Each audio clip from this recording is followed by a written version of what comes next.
Bueno, pues vean ustedes cómo siguen los debates y las discusiones alrededor de este informe que presentó la CIDH, la Comisión Interamericana de los Derechos Humanos, sobre lo sucedido durante el paro en Colombia, durante las largas semanas que tuvo el país que lidiar con esta situación del paro, tanto en su manifestación legalmente permitida, constitucionalmente garantizada, como en los desmanes, los excesos y los problemas de los vándalos.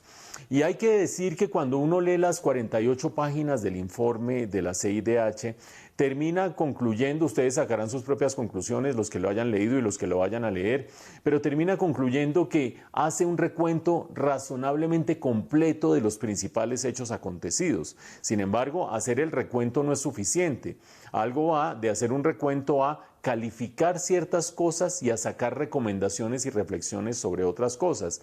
Y lo cierto es que en este caso, si bien reitera que el gobierno hizo un uso excesivo de la fuerza, las autoridades, la fuerza pública, y eso está corroborado en las cifras y se muestran las cifras, etcétera, etcétera, y de allí se derivan las recomendaciones, en esa medida quizás no hay nada muy novedoso para el gobierno, también es cierto que es bastante corto y es bastante tímido a la hora de describir, calificar y hacer recomendaciones sobre los excesos vandálicos, sobre los excesos de la violencia, sobre los excesos de los bloqueos, sobre lo que sufrió la economía nacional al perder alrededor de 10 billones de pesos por cuenta de los bloqueos en las distintas carreteras del país. Por lo tanto, ahí hay un desbalance evidente a la hora de hacer énfasis y dar recomendaciones. Pero esa recomendación en concreto de sacar la policía del Ministerio de la Defensa y pasarla al Ministerio del Interior, evidentemente no iba a ser bien recibida por el gobierno. Ustedes han visto la respuesta más formal, la más oficial, la que ha dicho el presidente de la República. En el Ministerio del Interior la policía se politizaría, por lo tanto es mejor que se mantenga en el Ministerio de la Defensa, pero también han visto que el ministro de Defensa, el doctor Diego Molano, ha ido un poco más allá y creo que ha puesto el dedo en la llaga, ha dado en el blanco cuando dice la policía colombiana es polifuncional. Y en esa polifuncionalidad la policía colombiana ha desarrollado desde hace mucho tiempo actividades antinarcóticos. Y al desarrollar actividades antinarcóticos ha terminado desarrollando indirectamente actividades contra la guerrilla. Y por lo tanto,